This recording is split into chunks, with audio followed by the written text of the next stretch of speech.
예배하겠습니다. 다 같이 묵상으로 기도를 드리겠습니다.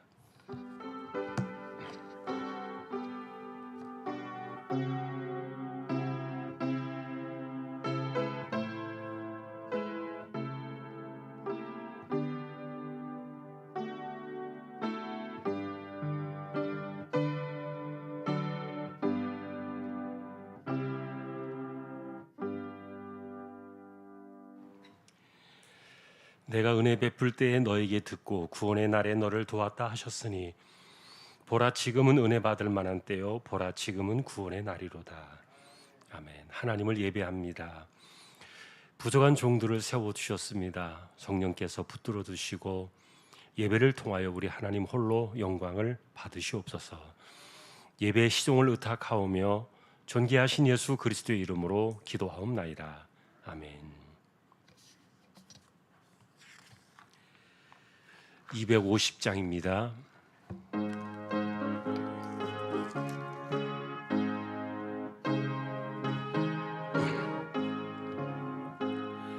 구주의 십자가 보혈로 죄 씻음 받기를 원하네. 내 죄를 씻으신 주 이름 찬송합시다. 찬송합시다. 찬송합시다.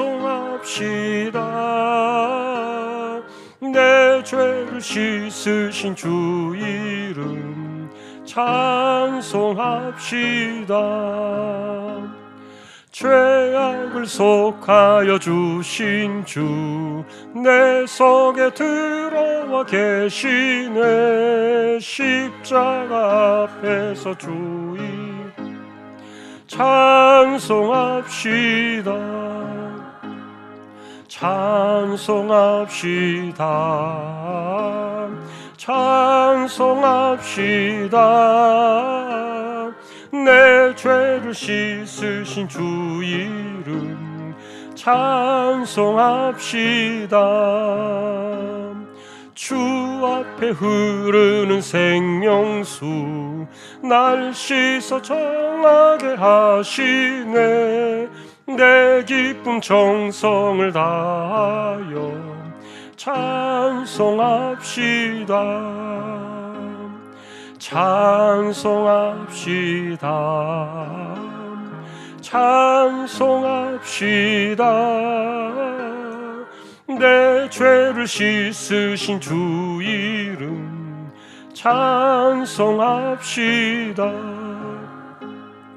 내 주께 회개한 영혼은 생명수 가운데 젖었네.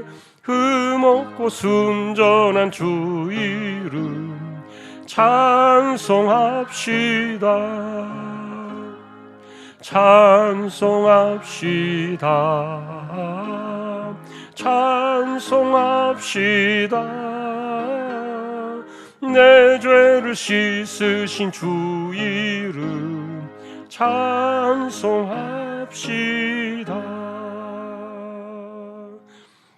아멘. 이은희 권사님 기도하시겠습니다.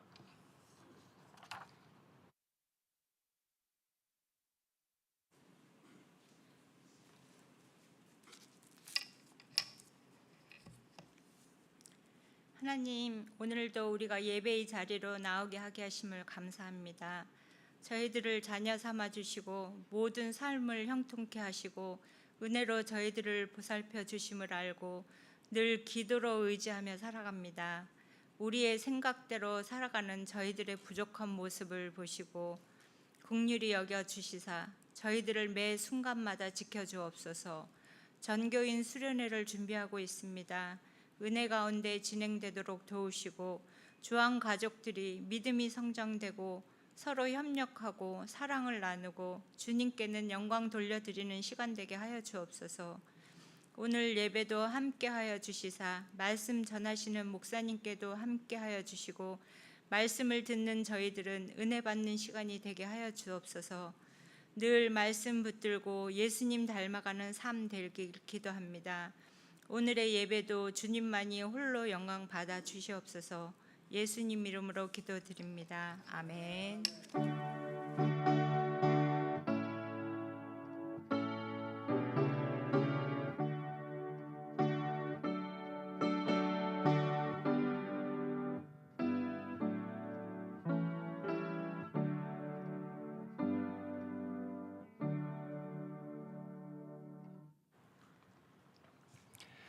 하나님의 말씀 오늘은 열왕기하 2장이 되겠습니다.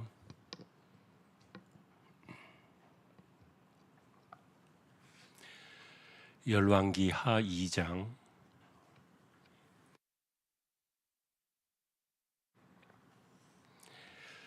한 절씩 교독을 하겠습니다. 여호와께서 회오리 바람으로 엘리야를 하늘로 올리고자 하실 때에 엘리야가 엘리사와 더불어 길갈에서 나가더니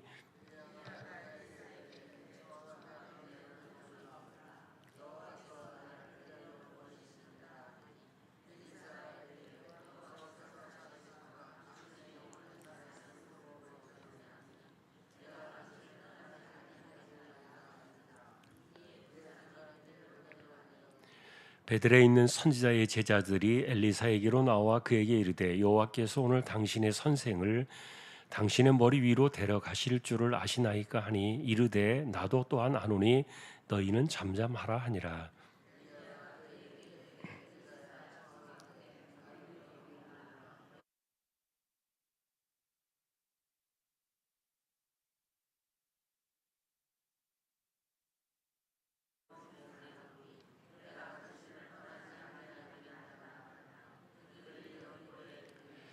여리고에 있는 선지자의 제자들이 엘리사에게 나와 이르되 여호와께서 오늘 당신의 선생을 당신의 머리 위로 데려가실 줄을 아시나이까 하니 엘리사가 이르되 나도 아노니 너희는 잠잠하라.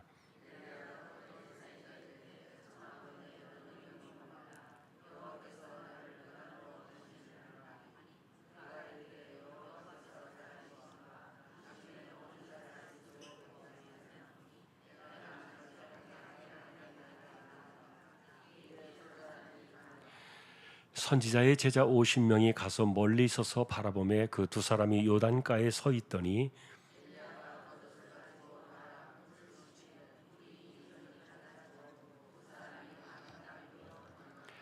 건너매 엘리야가 엘리사에게 이르되 나를 네게서 데려감을 당하기 전에 내가 네게 어떻게 할지를 구하라.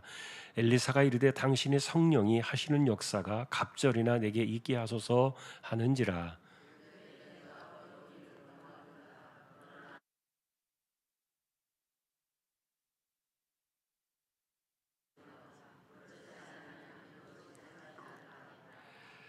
두 사람이 길을 가며 말하더니 불시려와 불말들이 두 사람을 갈라놓고 엘리야가 회오리 바람으로 하늘로 올라가더라.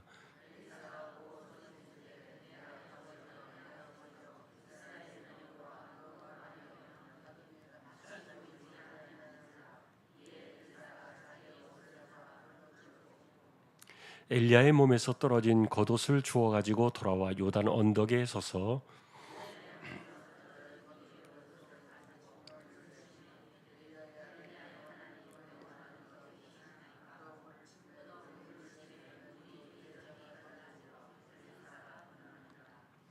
맞은편 여리고에 있는 선지자의 제자들이 그를 보며 말하기를 엘리야의 성령이 하시는 역사가 엘리사 위에 머물렀다 하고 가서 그에게로 나아가 땅에 엎드려 그에게 경배하고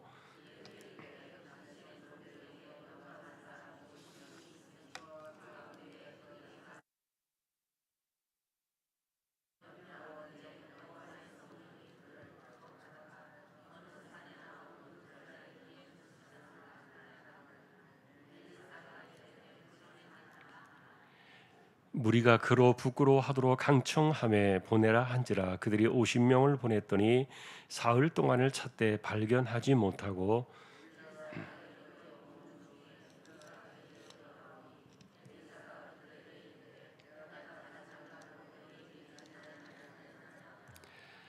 그 성읍 사람들이 엘리사에게 말하되 우리 주인께서 보시는 바와 같이 이 성읍의 위치는 좋으나 물이 나쁨으로 토산이 익지 못하고 떨어지나이다.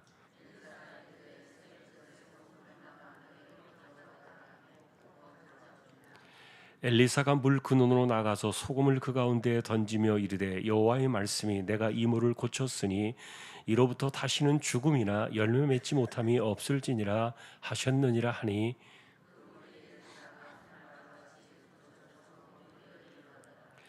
엘리사가 거기서 베들로 올라가더니 그가 길에서 올라갈 때 작은 아이들이 성읍에서 나와 그를 조롱하여 이르되 대머리여 올라가라 대머리여 올라가라 하는지라.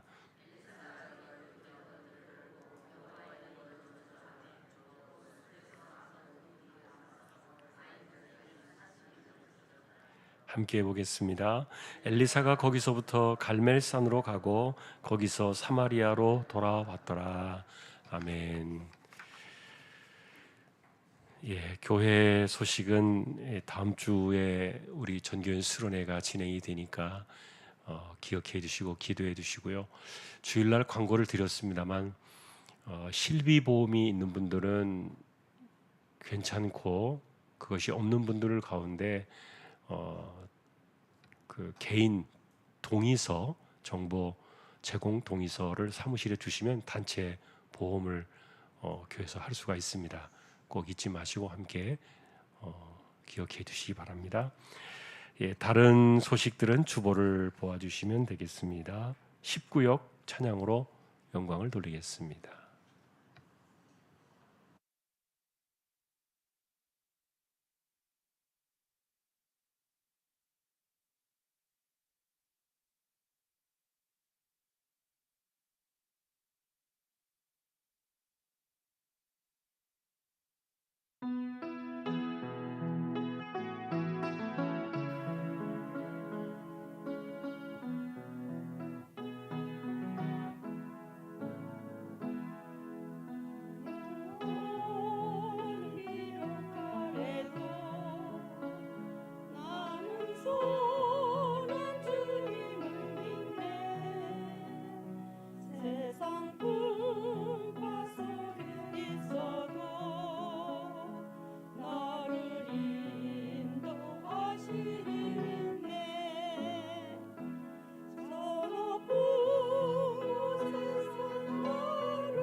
하나님 감사합니다. 19역을 세워주셨습니다.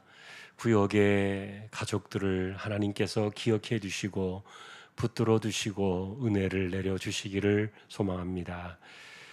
말씀 앞에 서려고 합니다. 부족한 종과 저희 모두를 말씀으로 인도하여 주십시오. 존귀하신 예수님의 이름으로 기도합니다. 아멘. 엘리야의 승천 이야기는 우리가 특별하게 어떤 궁금증이나 의심 없이 이건 특별 사건이다.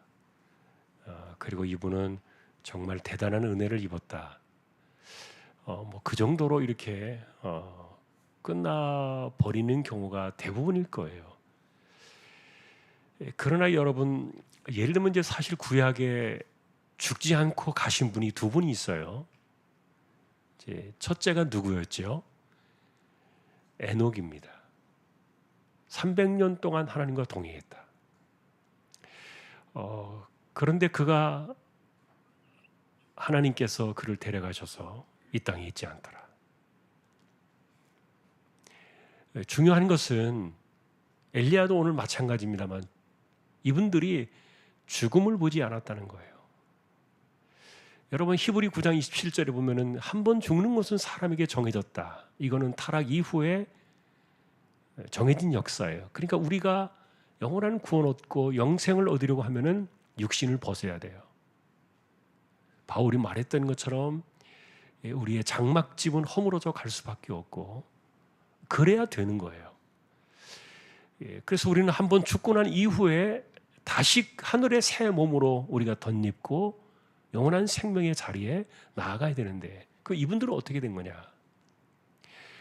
이분들이 구원받는 영원한 생명에 이르는 하나님의 나라에 이르는 과정들은 똑같겠죠. 달라진 것은 없겠죠. 그러나 우리와 차이가 있다면 이들은 죽지 않았다는 거예요. 사실 여러분, 사람의 말 가운데 우리가 그냥 심각하게 생각하지 않고 무심코 던지는 말이기도 합니다만 가장 험악한 말 가운데 하나가 죽인다는 말이에요. 일반적으로 그냥 써요. 예를 들면 죽여버리겠다, 죽인다.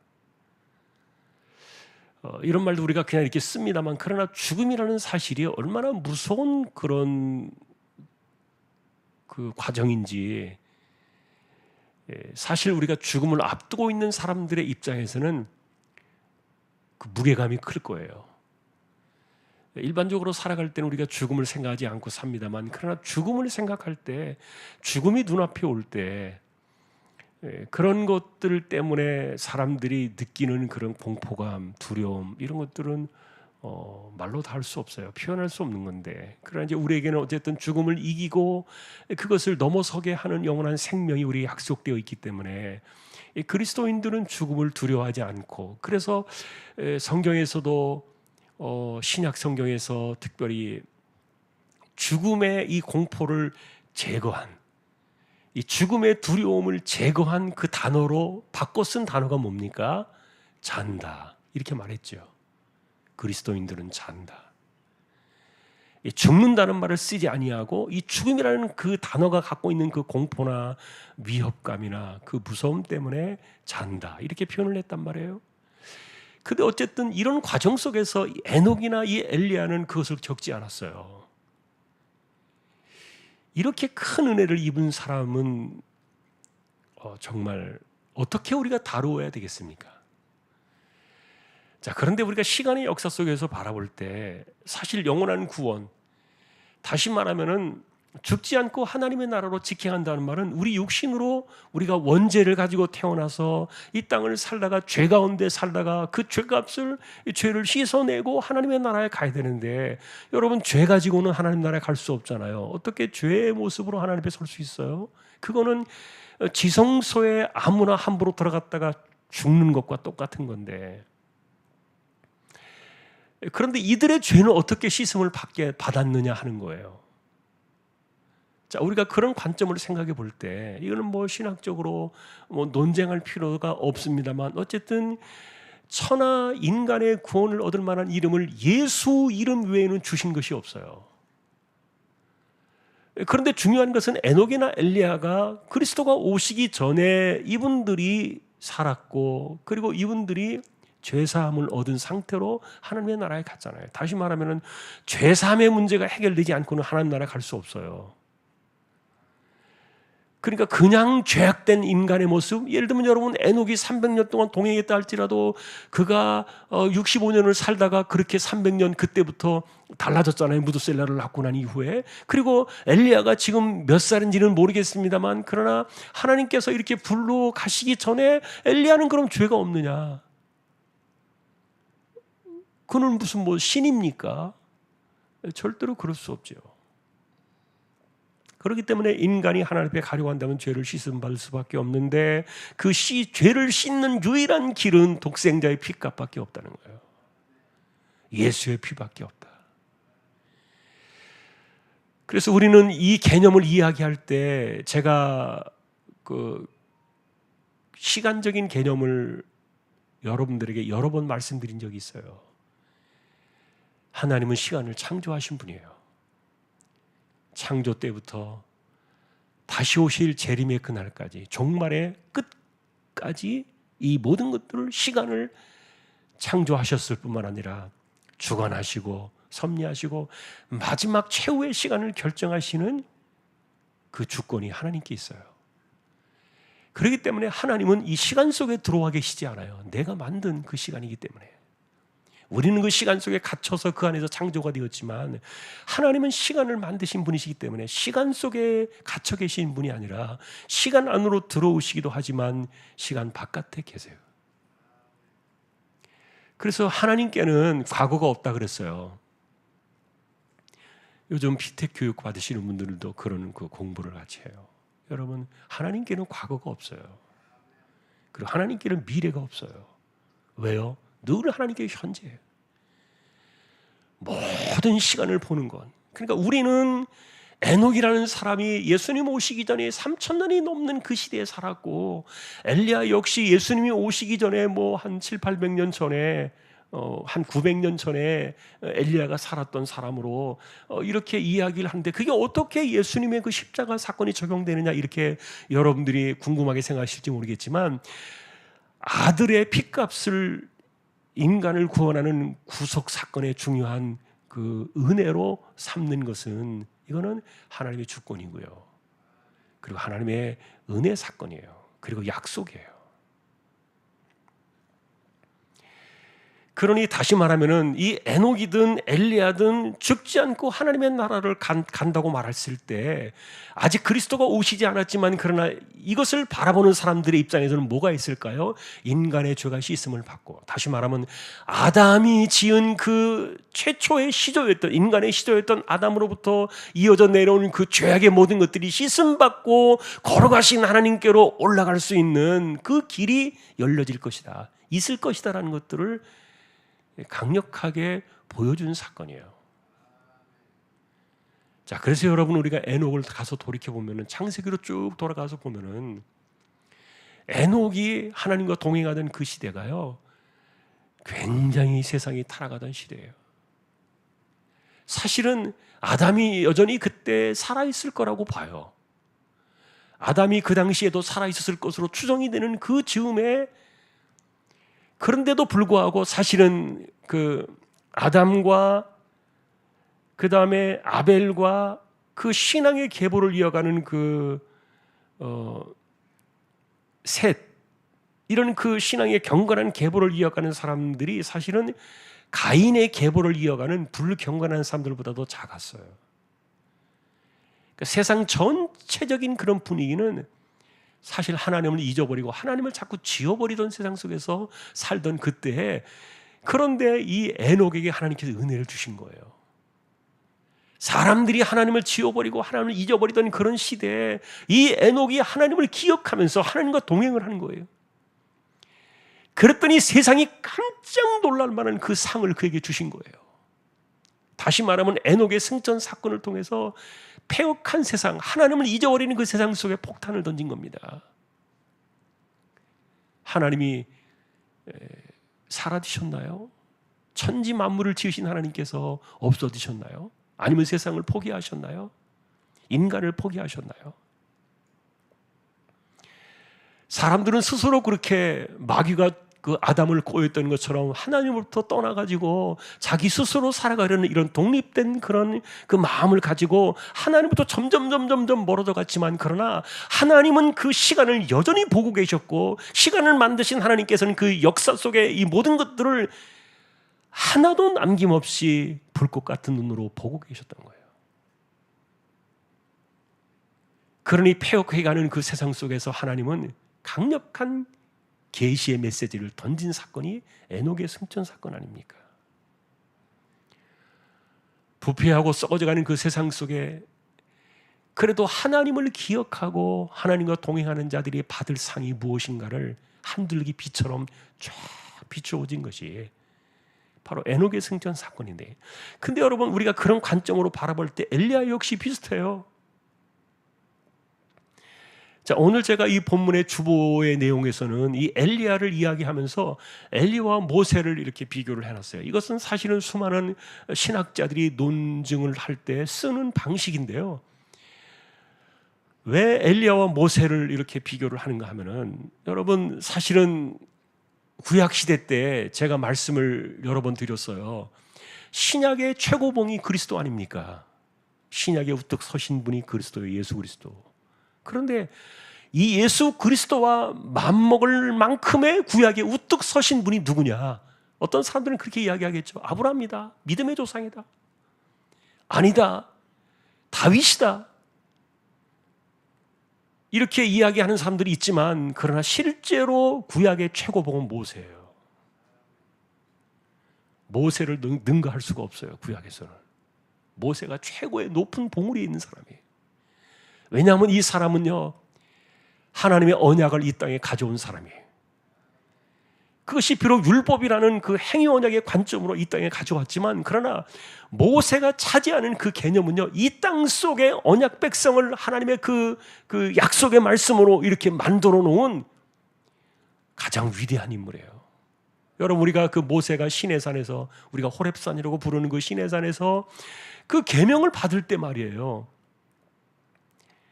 며칠이나 그가 있었다 그랬습니까? 그 산 위에 합치면요 80일을 있었어요. 80일 동안.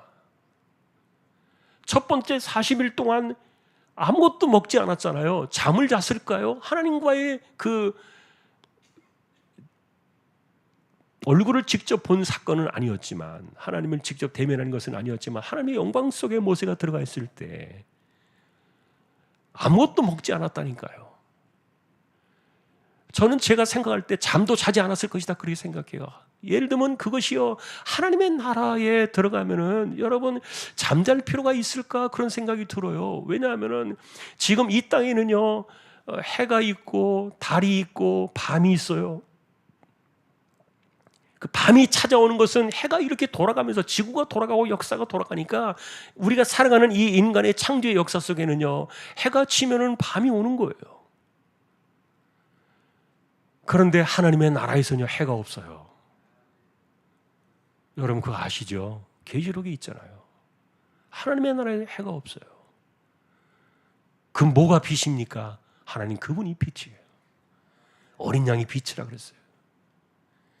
더 이상 해와 달과 별과 같은 이런 것들이 필요 없어지는 거예요. 그러니까 예를 들면 그런 것들 속에서요, 사람이 잠을 잘 필요가 있을까라는 생각도 드는 거예요. 지금은요, 인간이 잠을 자야 하지만, 그러나 하나님의 나라에서는 그런 것들이 없는데, 그러니까 호렙산 그 신의 산에서 모세가 하나님의 그 영광 속에 들어갔던 그것은 하나님의 나라를 그가 이 땅에서 참여했던 특별한 사건이에요.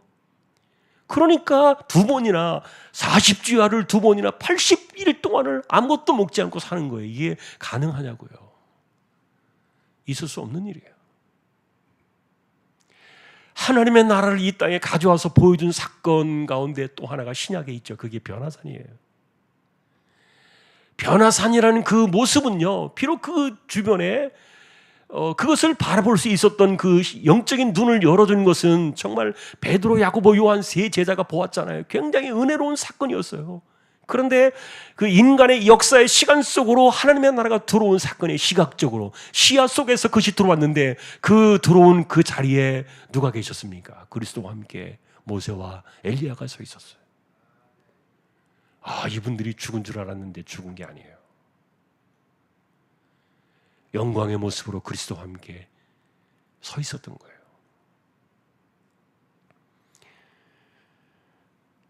그래서 이 모세는 구약에서 위대한 인물로 모세를 칠 수밖에 없는 이유는 그가 언약 백성을 규정짓는, 언약을 가져온 이 언약 백성의 정체성을 만드는 그것을 가져온 사람이었기 때문에 하나님이 크게 쓰신 사람이에요. 자, 그런데 이 언약의 정체성을 가지고 하나님의 백성들을 만들었던 모세의 그 언약이 엘리야 즈음에, 엘리야 시대쯤에 왔을 때 어떤 일이 벌어집니까? 여러분, 우리가 갈멜산 사건 이야기했잖아요. 갈멜산 사건이 무슨 일이라 그랬습니까? 그때 아합이라는 왕이 북이스라엘을 통치하고 있을 때 여호와의 이름을 지워버리려고 했다니까요. 여호와라는 그 이름을 대신해서 뭐라고 그랬습니까? 바알이 하나님이다, 그렇게 말했던 거예요. 바알이 하나님이다. 여호와라는 이름을 지워버리고요, 바알이라는 그 이름을 하나님의 이름으로 대신하려고 했던 시대가 아합의 시대예요. 그러니까 이게요, 에녹 시대와 비슷한 겁니다. 하나님의 이름을 역사 속에서 지우려고 하는 거예요, 인간들이. 이 지워버리려고 하는 그런 그 시간 속에서 하나님께서 엘리야를 통해서 누가 하나님이신가를 가려내셨어요. 그게 갈멜산 사건이에요. 여호와가 하나님이신가 바알이 하나님이신가 너희는 선택하라. 그래서 하늘에서 불이 내릴 때 백성들이 외쳤던 말이 바로 그거예요. 여호와 그가 바로 그 하나님이시로다. 여호와 그가 바로 그 하나님이시로다. 그 하나님이 누구시냐? 여호와냐 바알이냐? 이 문제를 확실하게 결정지은 사람이 엘리야였는데, 그러니까 우리가 생각해 볼 때 엘리야가 사실은 뭐 얼마나 위대한 일을 했겠어요. 실제로 능력면에서 보면요, 엘리사보다 못해요. 여러분이 이 성경에 나와 있는 내용들을 보면 이제 우리가 열왕기하를 보면서 계속 그 내용을 따라가겠지만 이 엘리사는요 엄청나게 많은 능력을 행했어요. 엘리야가 했던 것보다 더 많은 것을 행했어요. 그러나 성경은요 엘리사를 말하고 있지 않아요. 엘리사는 그냥 열왕기하에만 나와 있을 뿐이지 엘리야하고 비교될 사람이 아니에요. 왜 그렇습니까? 엘리야는 잃어버린 언약 백성들을 다시 하나님께로 돌려놓은 사람이에요. 그리고 하나님의 하나님 되심을 다시금 이 땅에 세상에 세워놓은 사람이에요. 그래서 이런 점에서 이 엘리야와 모세가 많이 비교가 되는데, 자, 그런데 어쨌든 이 사람들도 역시 뭐 에녹이든 지금 엘리야든 마찬가지입니다만 시간 안에서 하나님께서 인간을 구원하시는 방법은 딱 하나밖에 안 둔 거예요. 그것은 뭐예요? 예수님의 피, 독생자의 피, 그것이 아니고는 구원이 없는 거예요. 그러니까 시간 안에서 하나님께서 인간을 구원하시는 모든 방법은 어느 방법을 쓰든지 간에 그리스도의 피를 벗어나서는 구원이 없기 때문에, 그런데 이런 구원 사건이 있다는 것을 에녹이나 엘리야를 통하여 하나님께서 보여주셨는데, 그래서 이 승천 사건은 훗날 우리 인간의 죄를 이렇게 깨끗하게 씻어내고 거룩하신 하나님께로 인간을 불러가실 수 있는 그런 날이 올 것이라는 것을 한 번 더 보여준 사건이에요. 메시아가 오실 것을 바라보게 하고, 그러나 우리는 물론 이제 이 육신을 벗어야 갑니다. 그것은 그래서 에녹이나 엘리야가 죽지 않고 갔던 것은 특단의 하나님께서 특별한 은혜예요. 그리고 하나님을 잊어버려 가던 그 세상 속에, 구원이라는 개념을 잊어버려 가던 세상 속에 하나님께서 구원하시는 이 세상, 그것은 이 세상이 아니라 하나님께서 따로 독생자의 피값으로 만드실 그 피로 세우실 하나님의 나라라는 그것을 하나님께서 보여주시기 위해서 이렇게 데려가신 거예요. 지난주에 여러분 제가 아프리카 이야기를 하면서 그 말씀을 드렸어요. 저는 그 투르카나의 그 부족민들을 보면서요, 조금 우리가 생각해 볼 때 여러분들이 이제 그분들 모습을 보면은 기가 막힐 거예요. 근데 저는 목사의 입장에서 목사의 눈으로 그들을 바라볼 때 슬픈 거예요. 왜냐하면 그분들도 우리가 똑같은 예수를 믿으니까. 그래서 저는 그분들을 딱 보는 순간부터 그들이 하나님을 찬양하고 예배하는 그 순간의 모습을 볼 때 마음속에 딱 질문이 던져진 거예요. 저들이 믿는 예수는 우리와 다른가? 저들이 찬양하는 그 하나님 우리와 다른가? 그러지 않아요. 그럼 뭐냐 하는 거예요. 짐승처럼 살아요. 없으니까 환경이. 그래도 그분들은 하나님을 기쁨으로 찬양한단 말이에요. 왜냐하면 그들이 하나님의 나라에 갈 때는 우리가 가는 그 하나님의 나라와 똑같기 때문에. 이 세상에서는 비록 우리와 그들이 비교가 되겠지만 그러나 하나님의 나라에서는 비교될 필요가 없어요. 그 영광의 그 은혜를 입는 것은 똑같다. 그래서 우리가 어디로 가느냐를 기억하는 것이 중요하다. 그렇게 결론을 내렸다고 말씀을 드렸는데, 그러니 모세 우리가 이야기를 했잖아요. 이 모세가 실제로 이렇게 하나님과 하나님의 나라에 참여하는, 호렙산에서 하나님의 나라에 들어가는 엘리야 역시 사실은 그 도망을 갔지만 사실은 이세벨 때문에 무서워서 도망을 가고 막 깊은 그런 좌절과 절망과 우울증에 빠져가지고 뭐 죽고 싶다고 이렇게 이야기를 하면서 도망을 가다가 그가 호렙산까지 갔지만, 그러나 아마도 호렙산에 갔을 때 하나님께서 세미한 음성으로 엘리야에게 찾아오셨을 때 우리는 그가 무슨 이야기를 들었는지 알 수 없어요. 성경에 나와 있지 않으니까. 그러나 아마도 하나님께서는 그 당시에 엘리야에게 이런 그 계시를 주시지 않았을까라는 그런 추측은 가능해요. 너는 내가 데려갈 것이다.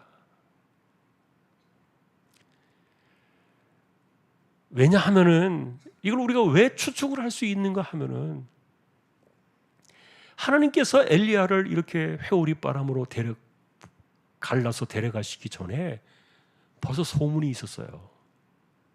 엘리야가 엘리사와 함께 몇 군데를 돌잖아요. 길갈에서 처음부터 출발해가지고 베델로 올라갔다가 그 다음에 여리고로 왔다가 그 다음에 요단강을 건너가지고 그 요단강 그 동편 쪽에서, 그것은 모세가 있던 그 자리예요. 요단강으로 건너오지 못했던 그 모세의 자리, 거기에서 그가 회오리 바람으로 하나님께서 들림을 받아가지고 승천하게 되는데, 그런데 가는 곳마다 여리고에도 그랬고 베델도 그랬고요, 길갈에서도 그랬고요, 거기 있는 수많은 그 선지 생도들이요 다 알고 있는 거예요. 엘리사에게 그렇게 이야기했죠. 당신의 선생을 하나님께서 당신의 머리 위로 오늘 들려 올라갈 것을 당신 알고 있느냐? 그러니까 나도 알고 있다. 제발 좀 조용히 해라. 왜냐하면 불안하니까 엘리사. 걱정이 되는 거예요. 지금 엘리야가 지금 갑자기 사라질 것 같으니까 이 두려움에 막 마음이 불안하고 초조하고 이런 가운데 지금 옆에 붙어가지고 절대로 떨어지지 않으려고 이렇게 따라다니고 있는데, 그런데 중요한 것은 주변 사람들이 다 알고 있는 거예요. 이런 걸 볼 때 엘리야는 아마도 그날에 하나님이 자기를 불러가실 것을 분명히 알고 있었던 거죠. 그래서 저는 이것을 생각해 볼 때, 이것은 저의 추론입니다만, 그가 호렙산에 가서 마지막 그 순간에 40주야를 지나가지고 호렙산에 섰을 때, 모세처럼 하나님 앞에 산에 올라갔을 때, 거기에서 세미한 음성을 들을 때 엘리야는 하나님께서 그때 자신을 데려가실 것을 어느 정도 계시하신 것이 아니었을까. 그것은 우리의 추론이에요.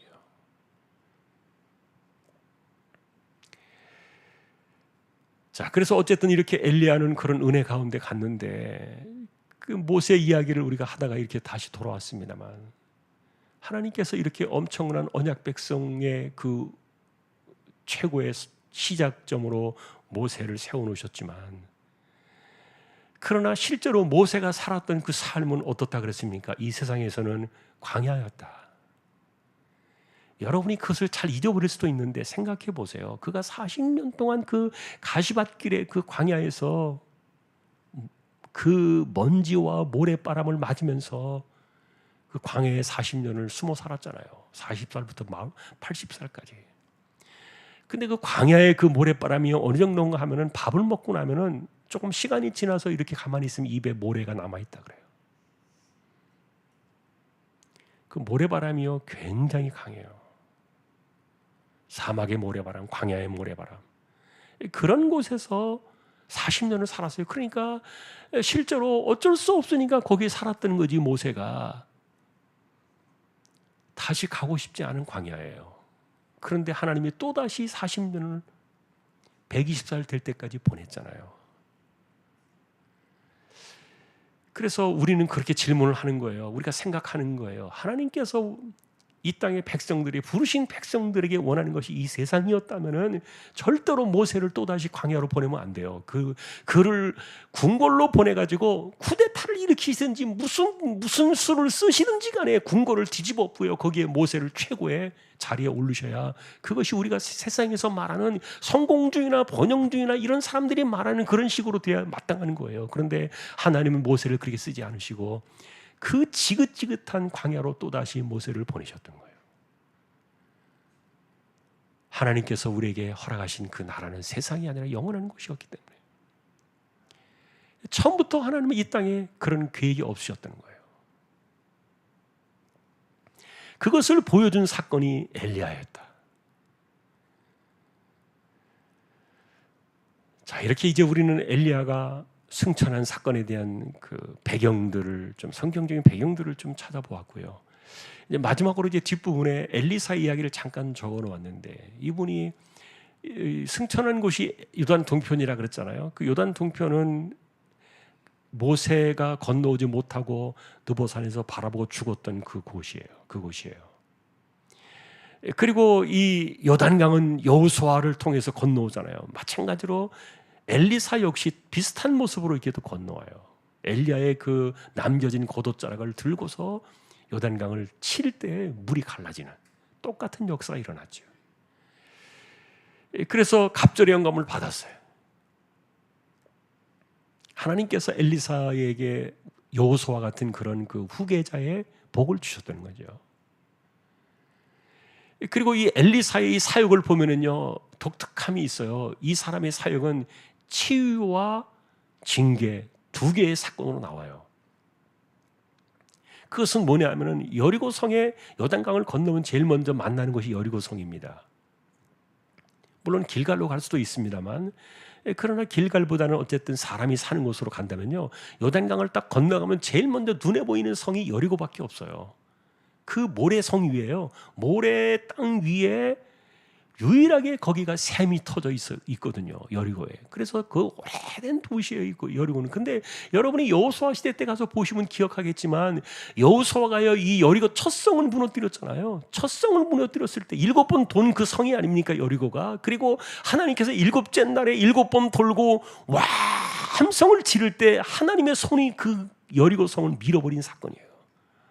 그래서 여리고 무너졌던 성인데, 그 무너졌던 그 여리고 성을 여호수아가 뭐라고 말했습니까? 저주했어요. 누구든지 이 성을 세우지 못하리라. 그런데 그 이후에 물론 여러 가지 관련된 사람들이 나옵니다만, 그 약속 때문에 성을 세우고서 저주를 받은 사람들이 생겼는데, 그런데 이렇게 저주받은 어쨌든 그 성을 이 엘리사는요 치유하는 거예요. 물까지도 써서 먹지 못하는 그 물에 소금을 뿌려가지고 여리고 성의 그 샘물을 고치는데, 물이 없으면 죽거든요. 그런데 어쨌든 그 소금이 치료한 게 아니라 여호와가 치료하신 거예요. 소금은 그냥 하나님께서 하신다는 행위를 보여준 사건이지, 소금은요 치료제가 아니에요. 하나님께서 그 여리고를 치료하셨는데, 엘리사를 통해서 하나님은 치유 사역을 하신다는 것을 보여주셨고요. 또 하나의 사건이 나온 것이 뭐냐면, 이게 암시적인 사건이 앞으로 엘리사의 사역이 어떻게 벌어질 것인가를 보여주는 상징적인 두 개의 사건이 나오는데, 또 하나는 42명의 애들이 엘리사를 보면서, 베델로 올라가는 그 엘리사를 보면서 조롱하는 거예요. 뭐라고 그랬습니까? 대머리요, 대머리요 그랬어요. 여러분, 실제로 대머리라고 조롱한 게 이게 그렇게 죽을 일인가? 이렇게 생각할 수도 있어요. 왜냐하면은 엘리사가 그 이야기를 듣고 저주를 했거든요. 여호와 이름으로 저주를 했더니 수풀에서 암곰 2마리가 나와가지고 곰 2마리가 나왔는데 이 42명의 어린아이들 찢어 죽인 거예요. 마치 그 찢어 죽이는 모습이 이 곰이 자기 새끼를 보호할 때 다른 짐승들을 해치는 것처럼 그 어린아이들을 무참하게 찢어 죽인 거예요. 엘리사의 저주 한마디가 이 아이들을 죽였는데, 그래서 이게 뭐냐, 이렇게 과연 그 대머리라고 놀린 것이 그렇게 그 정도로 이 아이들이 그것도 애들인데 이렇게 죽을 정도로 그 무서운 죄인가라고 이렇게 생각할 수도 있는데, 실제로 여기에는 암시가 들어있어요. 뭐냐면 여러분, 그 당시에 이 대머리는 실제로 엘리사가 대머리였는지 아니었는지는 모르겠지만, 그러나 일반적인 기록에 의하면은 선지 생도들이 머리를 깎았어요. 이렇게 그 당시에 머리를 그렇게 깎았다 그래요. 그러니까 머리를 깎은 것을 보고 대머리라고 놀렸다는 말은 실제로 대머리여서 놀렸다기보다는 선지 생도라는 것을 놀렸다는 그런 의미를 갖고 있고요. 그리고 당신도 그 여호와의 선지자라면은 엘리야처럼 한번 올라가 봐라, 이런 식으로 조롱을 했잖아요, 아이들이.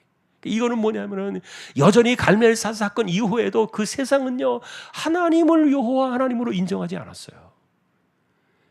그리고 여전히 엘리야는 사실 그 백성을 언약 백성으로 다시 되돌려 놓았지만, 잃어버린 하나님의 이름을 다시 찾아왔지만, 그러나 세상은 여전히 바알을 따라갔고 여호와 하나님을 조롱하고 있었고, 그리고 하나님을 믿는 선지 생도들을 조롱하고 있었던 거예요. 하나님의 종들을 조롱하고 있었던 거예요. 그것에 대해서 엘리사는요, 철퇴를 내린 거예요.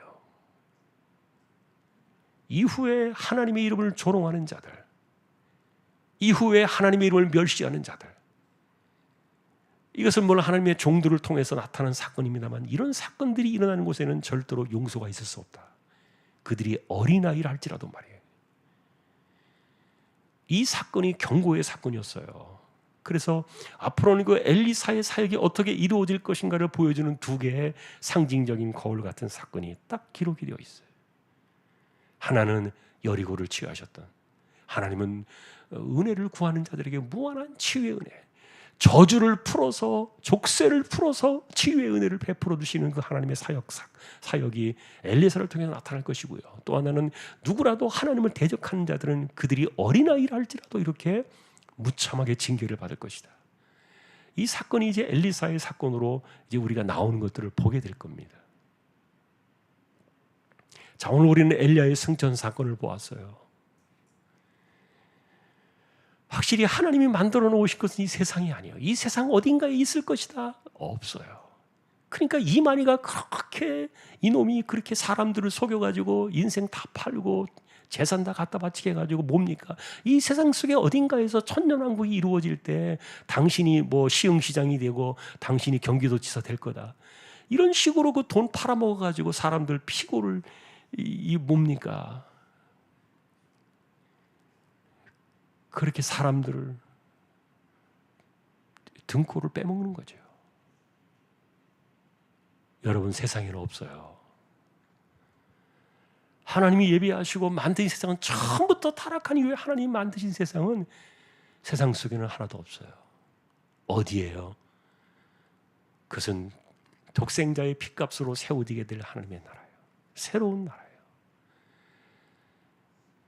그것을 보여준 사건이 엘리야의 승천 사건이었다.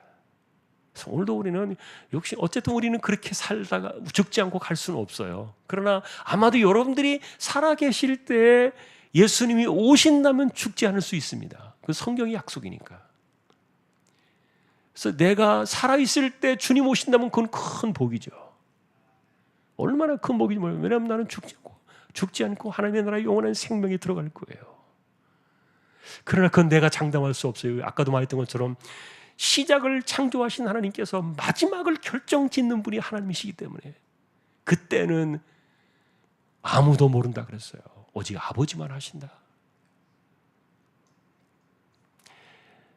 그러니 그날이 오기까지 이 세상에서는 아닙니다. 그러니까 세상 것 가지고 약속을 하고 뭐 이렇게 사람들을, 이런 것들이요, 다 이단들이 사람들의 피를 빨아먹는 못된 짓 하는 것이죠. 세상에 지상 낙원이 있다고 말하니까 여호와의 증인들이 말하는 게 뭐예요? 세상에 낙원이 온다는 거잖아요. 낙원이. 이 다 이단들이라니까요, 이게. 여러분, 오늘도 우리가 이 엘리야의 사건을 통해서 하나님이 우리에게 예비하신 사건은 세상에 있지 않다. 엘리야를 통해서 우리에게 영원한 하나님의 나라를 보여주셨어요. 그것이 우리의 소망이 되고 우리의 신앙이 되어야 할 줄로 믿습니다. 하나도 낙오됨이 없이 모두가 이 하나님의 나라에 들어가는 그 길에 영광에 참여하는 모두가 될 수 있기를 주님의 이름으로 축복합니다. 246장입니다.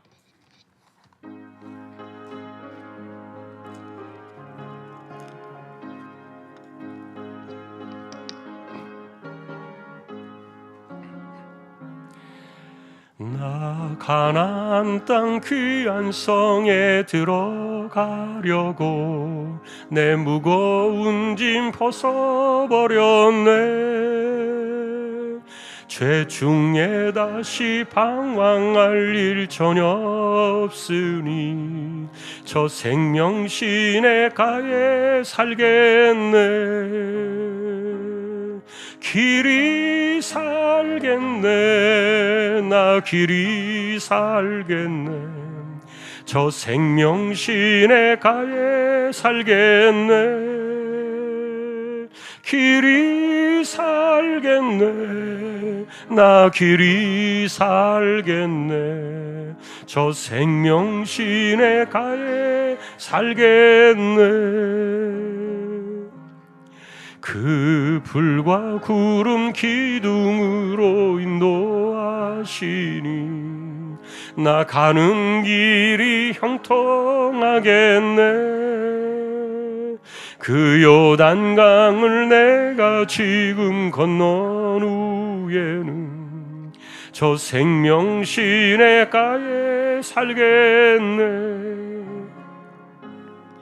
길이 살겠네. 나 길이 살겠네. 저 생명 시내가에 살겠네. 길이 살겠네. 나 길이 살겠네. 저 생명 시내가에 살겠네. 내 주린 영혼 만나로서 먹여주시니 그 양식 내게 생명 되겠네. 이후로 생명 양식 주와 함께 먹으며 저 생명 시내가에 살겠네. 길이 살겠네. 나 길이 살겠네. 저 생명 시내가에 살겠네. 길이 살겠네. 나 길이 살겠네. 저 생명 시내가에 살겠네.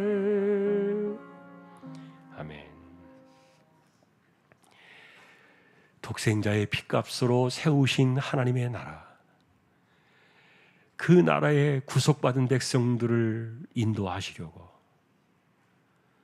이렇게 우리를 언약 백성으로 불러주시고 이 땅이 아닌 그 하나님이 그리스도의 피로 세우신 그 하나님의 나라에, 영원한 하나님의 나라에 우리를 인도해 가는 이것이 우리의 신앙이 되어지고 우리가 장막을 벗고 그래서 그 나라에 들어가는 그것이 영광이고,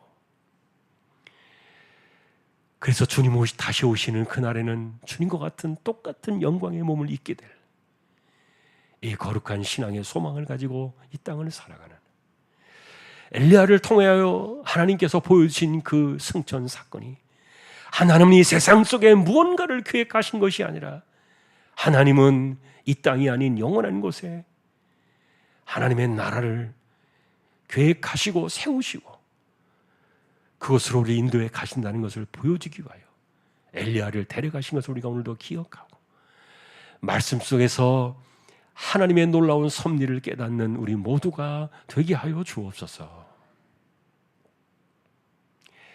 이재용 집사님, 최태경 청년, 신비한 집사님, 조인성 청년, 김한솔 청년, 백형래 집사님, 조말순 집사님, 이들을 의탁합니다. 병원 치료받는 이들, 암 치료하시는 이들, 지병을 안고 있는 연약한 분들, 하나님 긍휼히 여겨주시고 연세 많으신 분들 기력을 더해 주시며 맑은 정신 총기가 흐려지지 않게 하여 주옵소서. 다음 주에 전교인순을 합니다. 간섭해 주시고 붙들어 주시고 하나님께서 큰 은혜를 주시고 하나님의 영광을 받으시는 거룩한 집회가 되게 하여 주옵소서.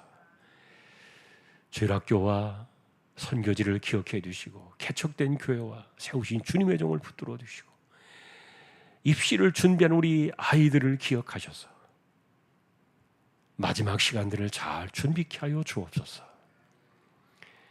오늘도 믿음으로 흩어져 살아가는 우리 주왕의 식구들, 이 세상 살아갈 때는 하나님의 은혜를 구하고 긍휼을 구하고 그리고 하나님께서 불쌍히 여겨주셔서 우리를 치료해 주시고 우리가 시련을 이겨내게 하시고 우리가 이 땅의 어려움들을 잘 견디어내며 승리할 수 있도록 엎드려 기도하며 하나님만 의지하며 살다가 영원한 영광의 나라에 모두가 다 들어가는 하나도 나고됨이 없는 우리 모든 주왕의 식구들이 다 되게 하여 주옵소서.